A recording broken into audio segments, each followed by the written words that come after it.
Businesses exist to create and deliver value for its customers and to capture some value for itself.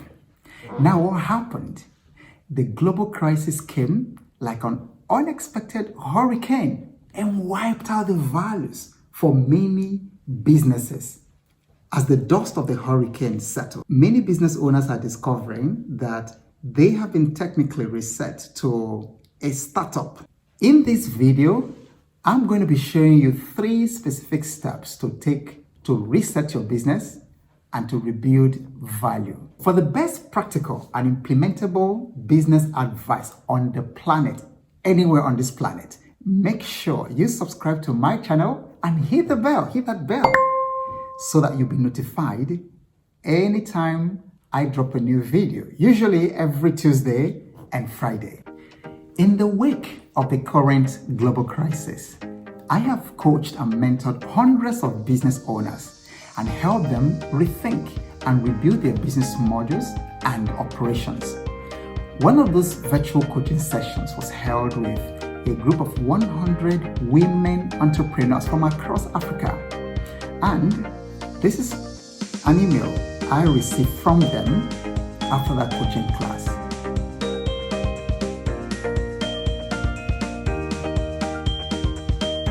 So now, follow me to my coaching studio and let me show you exactly those steps that you and your team can use to assess your current product market fit and then to begin the journey to discovering new value propositions, new product market fit for your valued customers.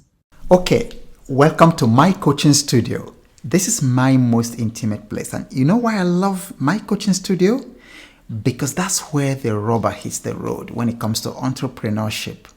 It's not enough just gathering theory. It's not enough going to business school, attending courses, attending webinars and master classes, and then you come back, with all your notebooks and all those big file folders, just put it somewhere. But things never get done. And then your business remains in the same spot because you are not executing. So I want to make it easy for you to execute what you are learning. Is this what your current product market fit looks like? Just take a look.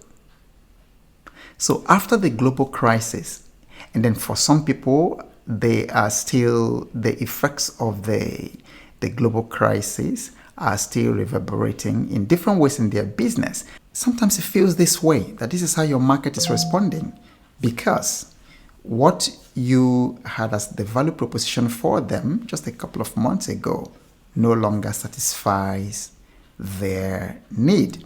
Okay. But before we get started showing you the demo and taking you through the steps, let's make sure that we understand what product market fit is. I think it gets thrown around, quite some bit. But in its simplest terms, the gentleman, Marc Andressen, who made it very popular, said that product market fit is being in a good market with a product that can satisfy that market. It doesn't get better than that, and this is the basis for all your profitabilities. This is the basis for your growth. Because if you are in a good market, and I want you to note that qualification, good market, and then you also have a product that market loves, that satisfies that market, then you are on your way to hyper growth. So this is the secret of growth, growing your company that you're looking at right here on this slide. And this is a very good example. This is a case study that I prepared of this amazing Nigerian company, Ruff and Tumble. So it started with the passion of this entrepreneur who quit school and apprenticed with her mother, who was a very good seamstress.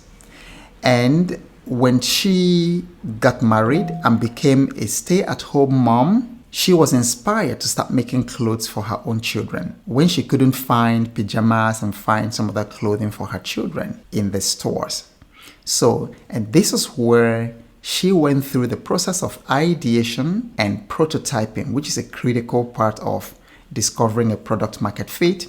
So she hit by an industry-wide space, a demand that was not being met, a gap that no one was filling.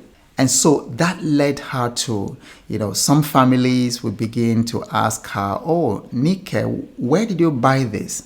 She said, "I made it myself for the children." And they would say, "Could you make for me?" And she said, "Yes." So she started making one, making two, making a dozen, making 50, until it exploded.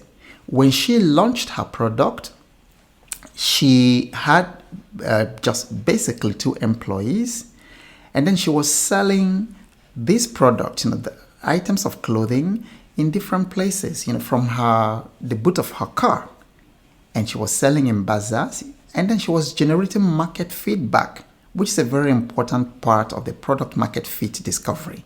She was generating feedback from the customers and making her product much better. Then with that, she now was able to scale. She developed a revenue model, and that she's now able to scale. And so Ruff and Tumble brand is really, really very popular these days. And then they have several premium retail stores, more than 15 at this time. But this journey started with discovering a product market fit. Remember, what Marc told us a product market fit is.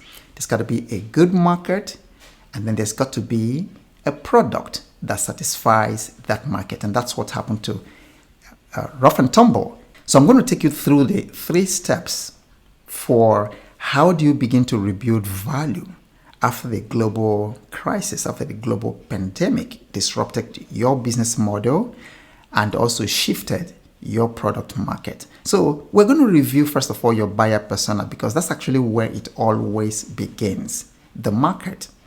And then step 2, we will assess your current product market fit to see how it has changed, how the buyer tastes, their interest, and all that, have changed for this particular buyer persona. So I want to encourage you to do this for each buyer persona that you have in your business. So that's the way to get the best result from this exercise. Don't try to do it for everyone, for all your customer segments and for all your buyer personas. You take it a buyer persona at a time.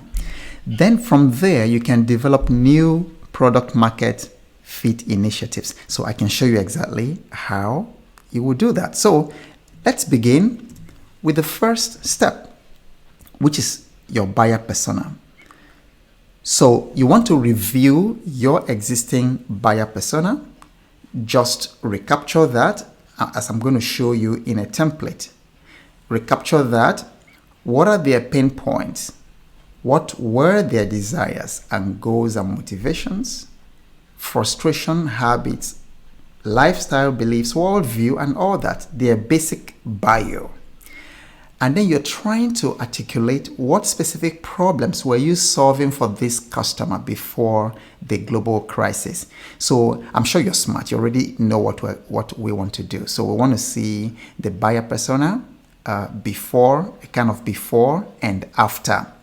So articulate it. So I did this example to show you just how powerful that very first step is.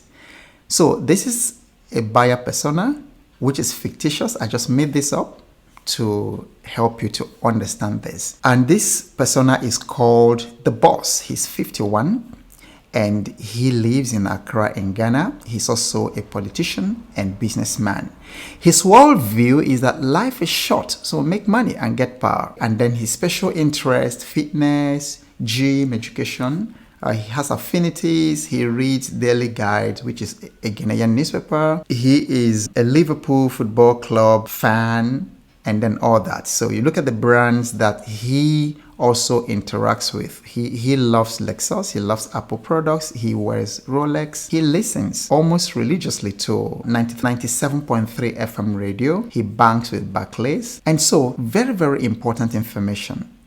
This actually helps you to get to know your persona, your customer in a very, very deep way, in such a way that you are actually able to serve them in a very, very deep way. So when you know them, you'll be able to tell how have their needs changed, how have their interests and all these things changed. And so this is very important information in designing the products and services. By the way, when I say product, I also include services. The second step is to now assess your current product market fit, having articulated and reviewed your buyer persona and gotten to know what their deepest fears and their deepest desires and their frustrations are, because those are the things you track.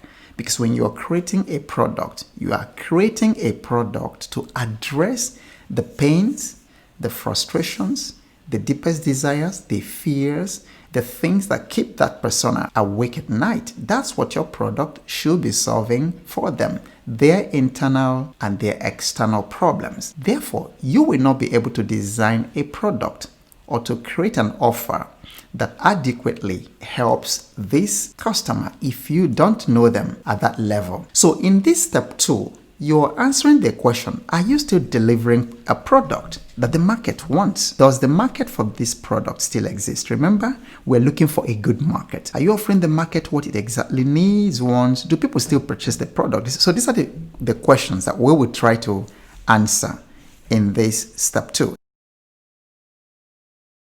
I want you to take a moment and tell me, comment below on a scale of 1 to 10. By how much your product market fit has changed as a result of the current global pandemic. 1 meaning low and 10 meaning very high. In other words, if your product market fit has changed, if your products and services are no longer relevant to your key customer segment, then that's going to be a 10. It's changed a lot. And if the buyers are still purchasing your product and services as if nothing happened, that's going to be a 1. And then a 5 would be, okay, somewhere in the middle. So do that right now. Comment below and tell me how much your product market fit, how much your value proposition has changed as a result of the global crisis.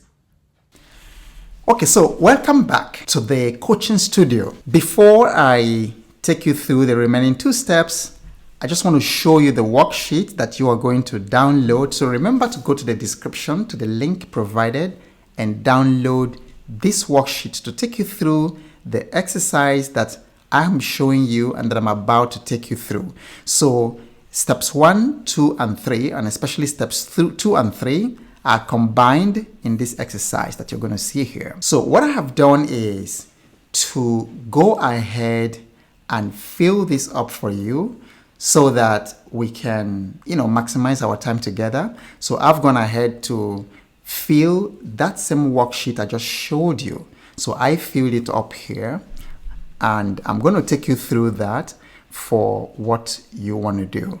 So for the buyer persona, that buyer persona, we're going to add his name here.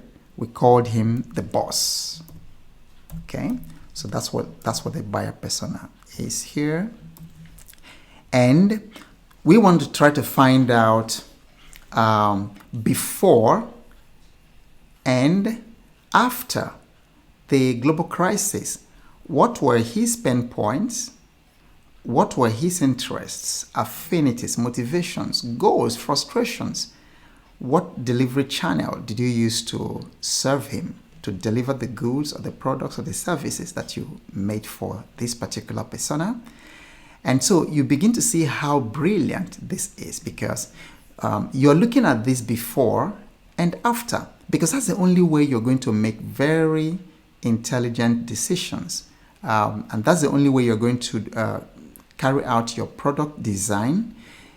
You can't do that if you don't have this information. Okay.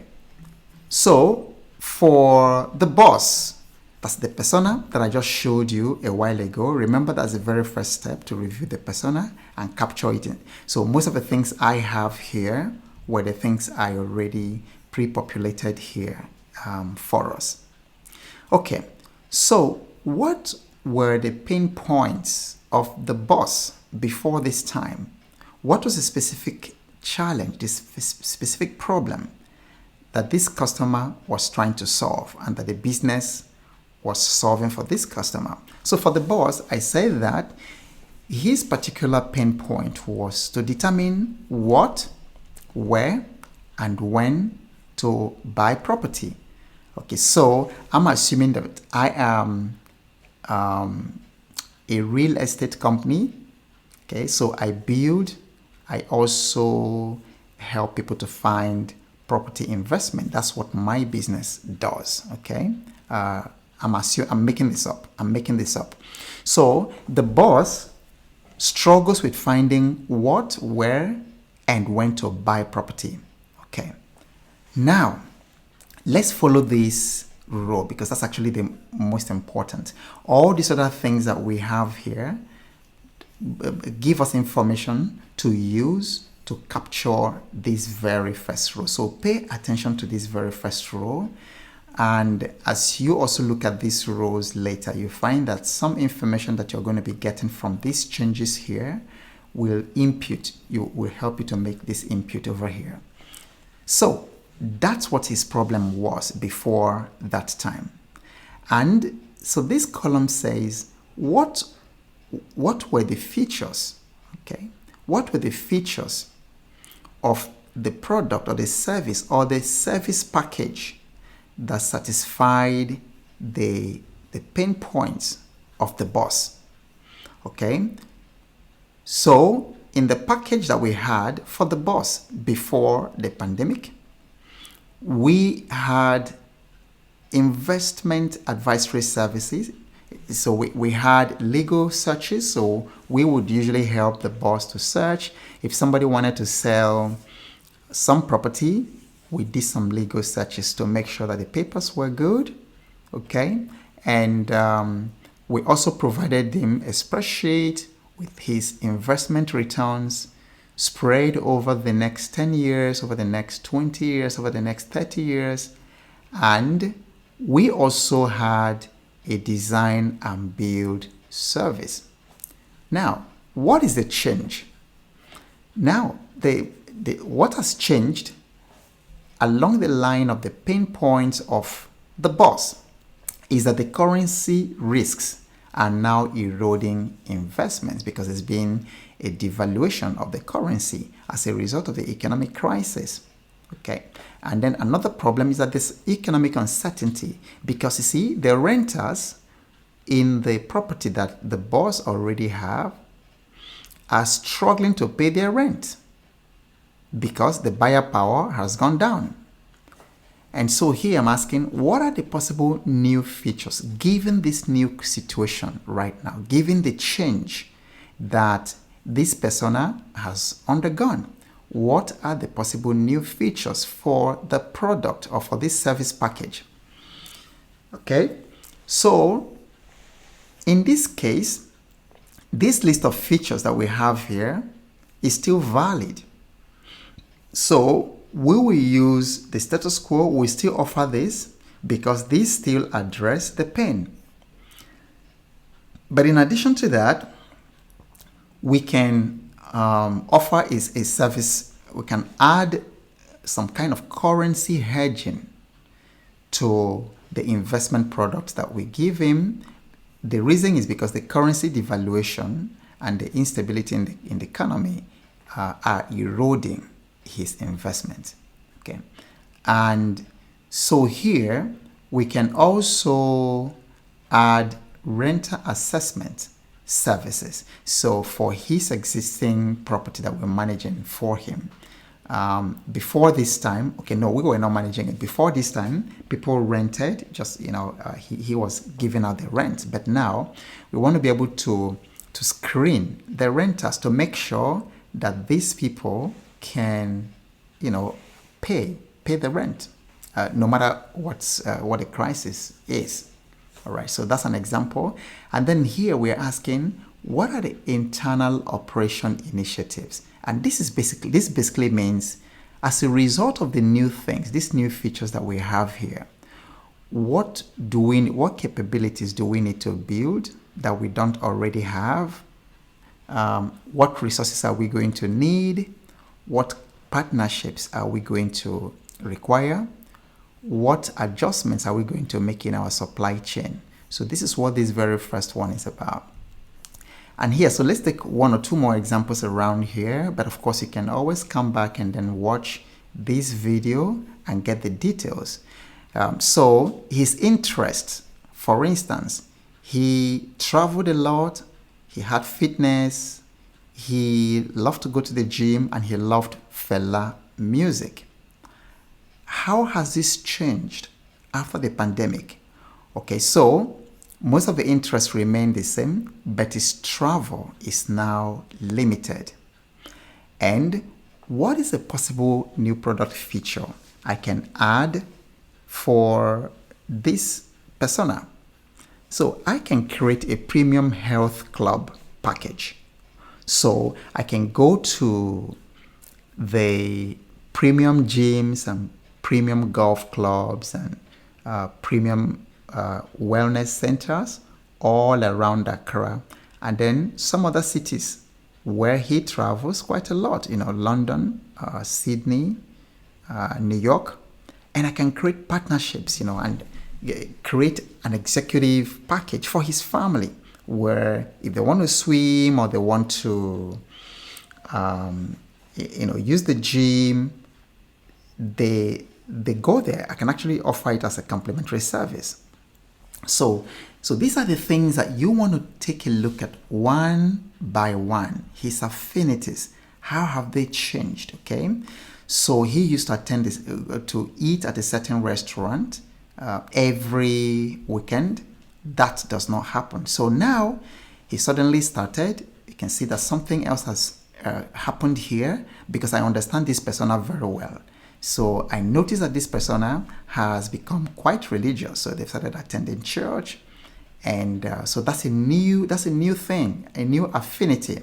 And it might become very helpful later in my communicating and my messaging. So let's look at a few things. Let's look at the frustrations. So before the global crisis, he had currency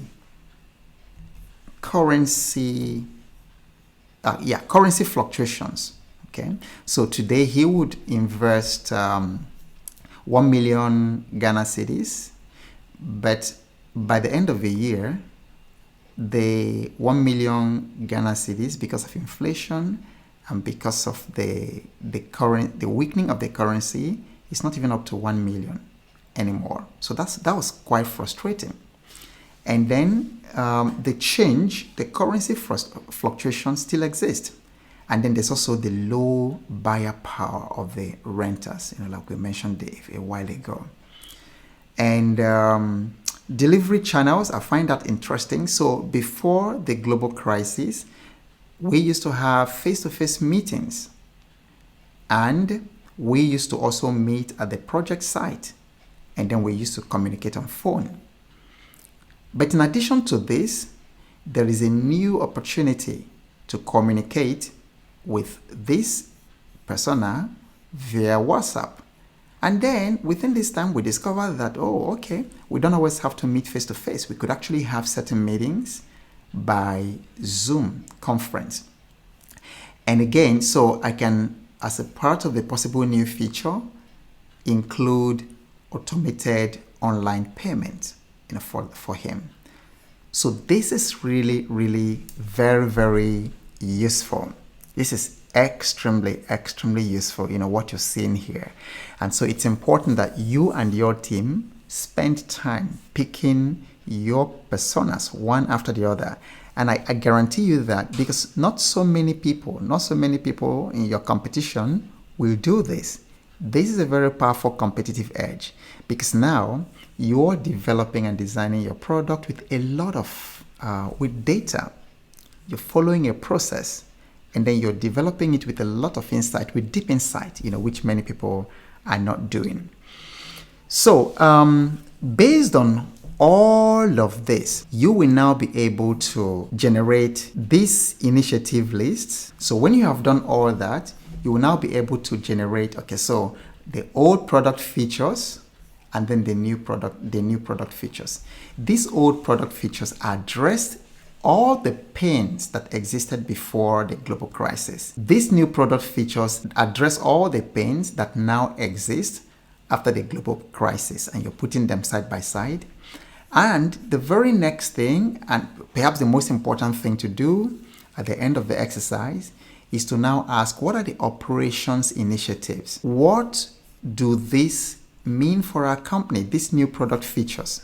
Because it's got to have implications to your design. It's got to have implications to the production if there are new features or new services. It's got to have implications to your messaging, to your marketing, to your sales, to your distribution.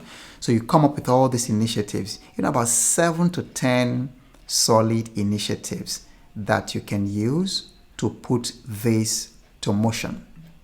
Okay, so I hope this has been really very useful. So go there, download it, do it with your team, and then come back to the comments. If you have any questions, or if you run into any challenges in using the worksheet, just put it in the comments, and I'm going to take some time to read the comments and then to support you. Now you know exactly how to assess your current product market fit and how to discover new ones. But how about implementing it in your business? So I would like you to head up straight to the link in the description below and download the worksheet and use that with your team to brainstorm your new product market fit. Check out these videos on how to grow your business with integrity of heart, entrepreneurial skillfulness, and with confidence. And if you like this video, make sure to share it with your friends. Of course, you have subscribed and hit the bell. Make sure to share it with your team members, with your colleagues, and keep showing up because you have no idea what's coming your way next. And I'll see you in the next video.